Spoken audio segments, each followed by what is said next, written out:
What's going on, everyone? I'm Zero and welcome back to Zero 2, where today I've got another pack preview for you.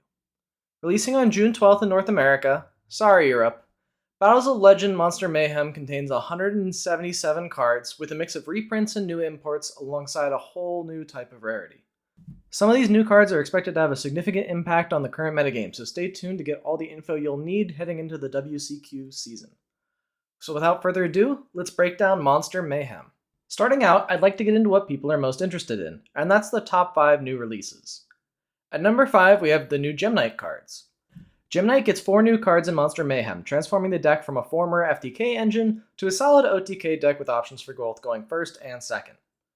Their new main deck monsters, Napirum and Holocore, are both individually extremely strong. Napirum is a Stratos, while also giving the deck an extra normal summon, and it gets to revive itself if used as a fusion material from the hand or the deck. A truly custom starter and or extender that most decks would give up an arm and a leg for. Holocore, while not being a true starter on its own, provides setup, extension, and graveyard negation, making it a very versatile option in the deck. And if those weren't good enough, their new spell card, Gem Knight Dispersion, is probably their best addition to the main deck. It has 2 effects that you can only use once each per turn. The first is a fusion summon that allows you to use up to 2 monsters from deck if you have Gem Knight Fusion in grave, which is super easy for the deck to do, especially with Holocore. And its second effect is a Rhoda that also adds back from banishment, at the meager cost of having your effect damage for the turn, something that Gem Knight is far past in terms of game plan. Last but certainly not least, we have their new fusion, Master Diamond Dispersion. The new boss monster allows them to cheat out the 3 of their older fusion monsters from the extra deck for free, giving the deck access to tools that were otherwise too convoluted or simply not worth the fusion material prior. This makes OTKs trivial, and additionally, if your Gem Fusion monster is destroyed by battle while this card's in your graveyard, it also revives itself, potentially helping clear larger monsters you couldn't have otherwise. I don't expect Gem Knight to be tiered by any stretch, but keep your eyes peeled, especially at locals, for someone trying to cheese out some matches with Gem Knight. At number 4, we have the new Necroz cards, and similar to Gem Knight, they also got 4 new pieces of support, with 2 being effect monsters, 1 spell, and a boss monster. Advance is a tour guide for the archetype summoning any Necroz from the deck on normal summon, fulfills the whole ritual cost when summoning one Necroz similar to Shurit, and last but certainly not least, once per duel, when it's tributed, you get to add back any number of banished Necroz cards with different names to your hand.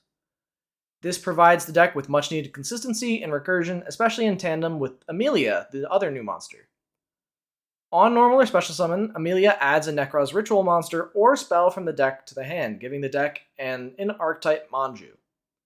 It revives itself from the grave for free once per turn if you control a warrior, and like Advance and Shurit, also fulfills the full ritual cost for one monster herself. These 2 monsters provide a powerful combo starter, no matter which one you open, giving the deck a boost to its already strong consistency.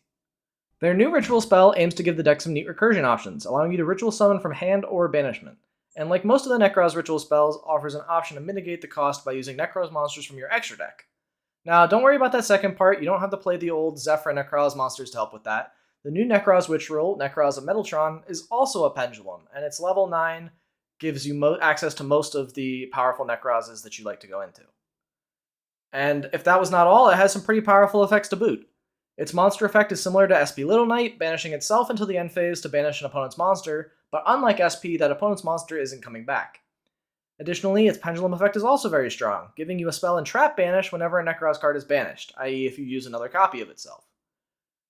It also banishes monsters destroyed by battle with your Necroz monsters as an added bonus, but even without that, it would still be a welcome and powerful addition to the strategy.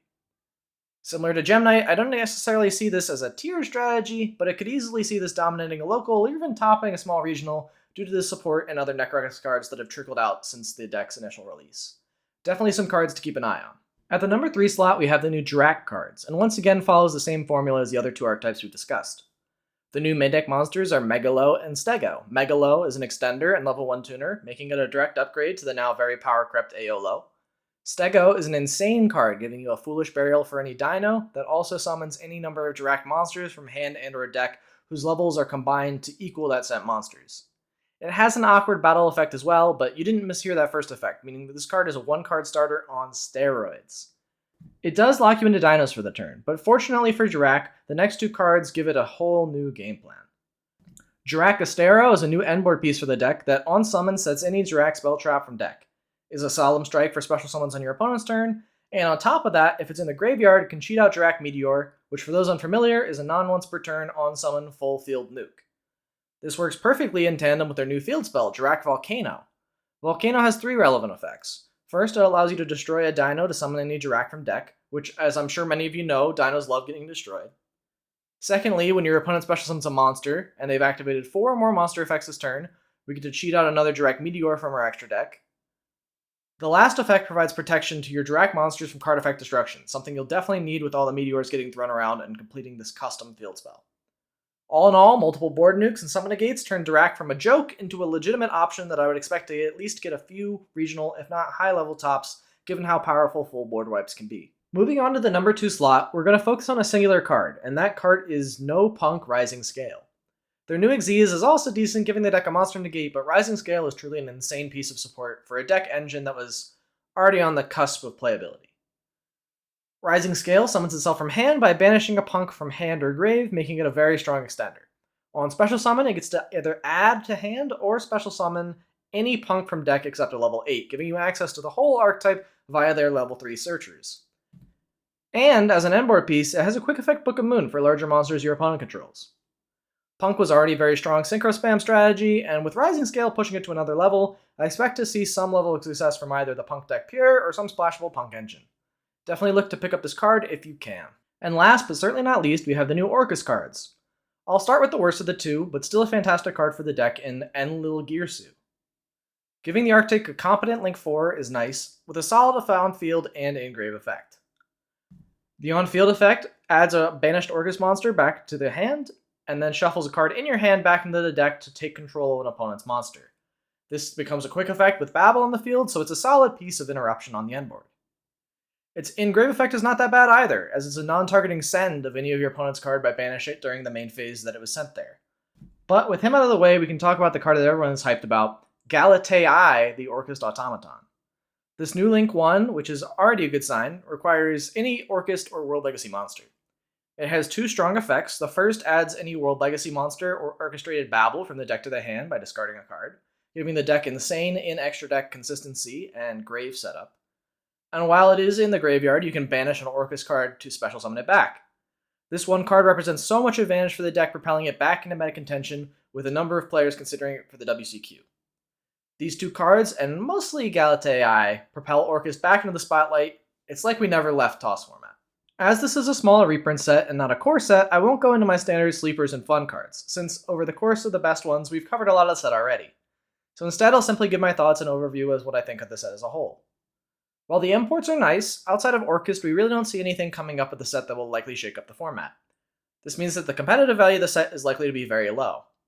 This is doubly true with the lack of relevant reprints in this set outside of the Primite cards. While nice for players who've been waiting to pick them up, no meta staples that weren't already reprinted and reasonably affordable were printed in this set, disappointing many players who wanted to pick up cheaper reprints of the Dominus cards and the Fiendsmith cards prior to the WCQ. This means that the set will likely be opened a lot less, and therefore a lot of the cards in the set can be expected to have a comparatively higher price tag to compensate. I don't want to be entirely negative, as there's 2 very cool ideas featured in this set that I'd like to see carried onward. The first are the Chibi Rares, which are new alternate artworks to a ton of classic Yu-Gi-Oh cards. While not competitively relevant, these cards are really cool from a collector standpoint, and playing around with the art is a cool idea for long-time fans of the game. The other cool part of the set is also cosmetic, and it's those new emblem-stamped Ultra Rares. This set reprinted the entirety of Orcust, Punk, Dragon Maiden. All of them have a neat individual holographic stamp on them that represents their archetype, which I think is a really cool idea, and I'm personally looking forward to picking up all of them. I think these stamps really add an extra flair to some of your fan-favorite archetypes in the future, so I hope that Konami sticks with it moving through future sets. All in all, a relatively underwhelming reprint set with some cool ideas. Let me know down in the comments what you think about Battles of Legends Monstrous Revenge, or if you have any ideas for future videos or ways I can improve. I respond to every comment and would love to discuss more. While you're down there, go ahead and leave a like and subscribe to the channel to let me know that you want to see more content like this. And with that, thank you so much for watching, and I'll see you all in the next video. Bye!